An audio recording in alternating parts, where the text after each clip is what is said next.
yapılan şeyde ben çok kullanabileceğim bir şey değildi. CPAP maskesi. Evet, o aparat. O CPAP maskesi uyumayı denediniz mi orada?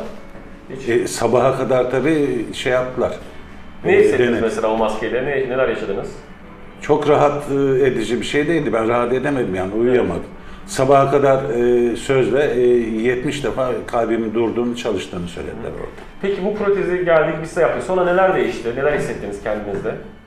Protezi bir kullanma, yani alışma devrem geçti. Alışma devresinden sonra yani çok rahat. Şu anda hiç horlama olayım yok. Evet. Sabahları kalkarken çok dinç ve zinde kalkıyorum. Ondan sonra baş ağrısıyla kalkıyordum daha önce. Baş ağrım olmuyor. Yani geceleri önceden 4-5 defa uyanırken şimdi yani kaliteli bir uykuyla sabaha kadar uyuyorum.